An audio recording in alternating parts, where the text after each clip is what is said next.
Price the Lord, ஹல்லேலூயா. கிறிஸ்துவுக்குள் பிரியமானவர்களே, இந்த அருமையான காலை வேளையிலும் தேவ சமூகத்துக்கு வந்த உங்கள் ஒவ்வொருவரையும் இயேசுவின் இணையற்ற நாமத்தினாலே அன்பின் வாழ்த்துக்கள். இந்த நாளிலும் தீத்து 2 அதிகாரம் 15 வசனத்தை அடியேன் வாசிக்கிறேன்.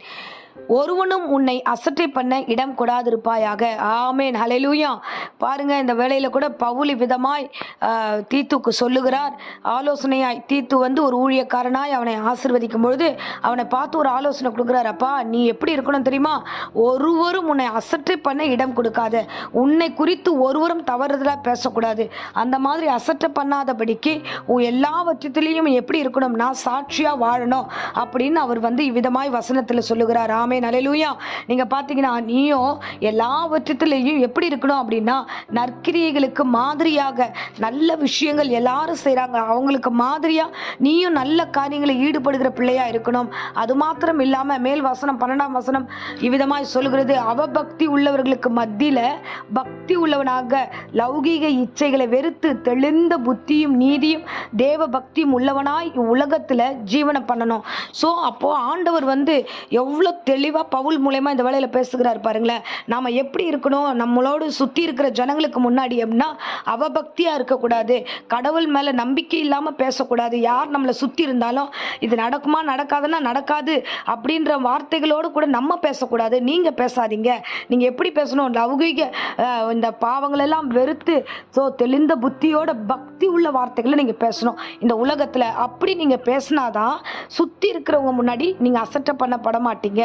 ஸோ இல்லைன்னா நாம எல்லாத்துலேயும் கேர்லெஸ்ஸாக இருக்கிறோம், எல்லாத்துலேயும் பரவாயில்ல, யார் பார்த்தா என்ன, நான் பேசுனதை யார் கேட்டால் என்ன அப்படின்னு சொல்லிட்டு நம்ம யதார்த்தமான லைஃப்குள்ள தவறுதலான காரியத்துக்குள்ள நம்ம கடந்து போவோம் என்றால் கண்டிப்பாக நம்மளை பார்க்கும்போது இவங்க அவ்வளோ பேசினா இன்னைக்கு இப்படி ஆயிட்டான் பார்த்தியா அப்படின்னு அசட்டை பண்ணுறதுக்கு இடம் வந்துடும். ஸோ நீ அதனால தீத்துவை பார்த்து சொல்றாரு, நீ ரொம்ப கவனமாக இருக்கணும். உன் வீட்டில் உன் பிள்ளைங்க உன்னை பார்த்துக்கிட்டு இருக்காங்க, நீ ரொம்ப கவனமாக இருக்கணும். ரட்சிக்கப்படாத பிள்ளைகள் உன்னை சுற்றி இருக்கிறாங்க, நீ ரொம்ப கவனமா இருக்க வேண்டும் என்று இந்த வேளையில ஒவ்வொருவரையும் பார்த்து கர்த்தர் சொல்லுகிறார். யாரெல்லாம் அந்த பிரசங்கத்தை கேட்டுக்கிட்டு இருக்கீங்களோ நீங்க கவனமாய் ஒரு காரியம் செய்ய வேண்டும். என்னன்னா, மற்றவர்களுக்கு போதிக்கும் பொழுது என்ன சொல்லி நீ போதித்து அவர்களை நடத்தணும் தெரியுமா?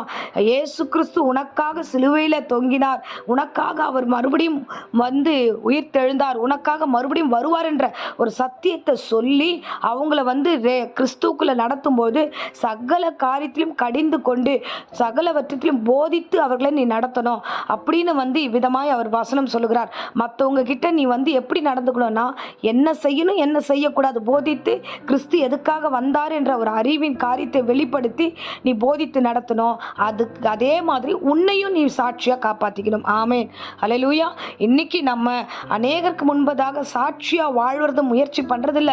அப்படி மற்றவங்களுக்கும் நம்ம ஒரு போதனை பண்றதும் இல்லை. வீட்டில் பிள்ளைங்க தப்பா நடந்தா இது ஏன் இப்படி நடக்கிறேன்னு கேட்கறது கூட இன்னைக்கு பேரண்ட்ஸ்க்கு மத்தியில் அந்த உணர்வு கம்மியாயிடுச்சு. இல்லை, நீங்கள் கேட்கணும், இல்லை இப்படி பண்ணக்கூடாது, இதை செய்யக்கூடாது அப்படின்னு சில காரியங்களை கடிந்து பேச வேண்டும் என்று இந்த 15வது வசனத்திலே கர்த்தர் சொல்லுகிறார். ஆமென், ஹல்லேலூயா.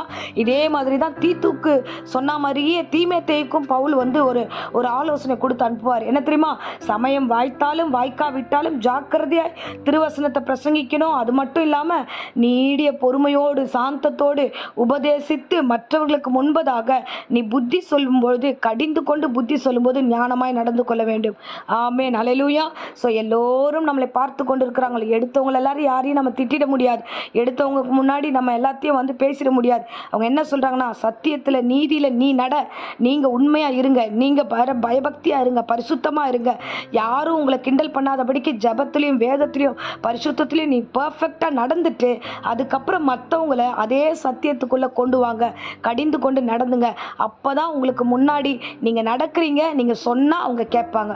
நீங்க நடக்காத பட்சத்துல ஒரு பேரண்ட்ஸா இருக்கிற நீங்க நடக்கலன்னா பிள்ளைங்க நீங்க சொன்னா கேட்க மாட்டாங்க. தப்பு செய்யாதனா நாம தப்பு செஞ்சுட்டு தப்பு செய்யாதனா கேட்க மாட்டாங்க. இப்ப நாம ஒழுங்காய் நடந்து கொள்ள வேண்டும். அதை தான் இன்றைக்கு அவர் அவ்வளவு அழகாய் பேசுகிறார்.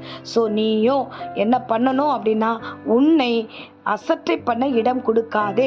ஒருவனும் ஒரு பிள்ளையும் உன் சொந்த பந்தம் நண்பர்கள் பிள்ளைகள் யாருமே உன்னை அசட்டை பண்ணக்கூடாது. அதுக்கு இடம் கொடாம ஜாக்கிரதையா ஆவிக்குரிய வாழ்க்கை நடத்துங்க. ஆமென். இப்பொழுது அடியேன் உங்களுக்காக ஜெபிக்கிறேன். அன்பு ரட்சகா, இந்த அருமையான தருணத்துக்காய் ஸ்தோத்திரம்.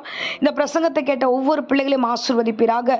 பவுல் ஆண்டவரே அப்பா தீத்துக்கும் தீமேத்திக்கும் ஒரு ஆலோசனை கொடுத்தது போல இந்த காலை வேளையில் எங்களுக்கும் கொடுத்திருக்கிறீர்கள். ஸ்தோத்திரம் இயேசுவே. அப்பா, நாங்கள் மற்றவர்களுக்கு பிரசங்கிக்கும் முன்பதாக நாங்கள் ஒழுங்காய் நடந்து கொண்டு மற்றவர்களையும் ஆண்டவரே அந்த சத்தியத்துக்குள்ள நடத்த ஆண்டவரே இந்த பிரேயரை கேட்கிற ஒவ்வொரு பிள்ளைகளுக்கும் அந்த அறிவு ஞானத்தை கர்த்தர் கட்டளிடுவீராக. வேலை ஸ்தலமாகட்டும், வீடாகட்டும், எந்த இடமானாலும், காலேஜோ ஸ்கூலோ எந்த இடமானாலும் எங்கேயுமே பிள்ளைகள் வெக்கப்படக்கூடாது, அசட்டை பண்ணக்கூடாது. இடம் கொடாதபடிக்கு தன்னை காத்துக்கொள்ள கிருபத்தாங்க. ஆசீர்வதிங்க. ஒவ்வொருவரையும் பாதுகாத்துக்கொள்ளும். இந்த வேளையில வியாதியோடு பலவீனத்தோடு யாராகிலும் இருந்தா எல்லோருடைய வியாதி, பலவீனம், தலைவலி ஆண்டவரே, பிபி ஆண்டவரே, சுகர் எல்லாவற்றையும் நார்மலாய் மாற்றி ஆசீர்வதியும். தொடர்ந்து சுகபல ஜீவனை கட்டளிடும். இயேசுவின் நேற்று நாமத்திலே ஜெபித்து ஆசீர்வதிக்கிறேன் நல்ல பிதாவே. ஆமேன். ஆமேன். Praise the Lord. God bless you.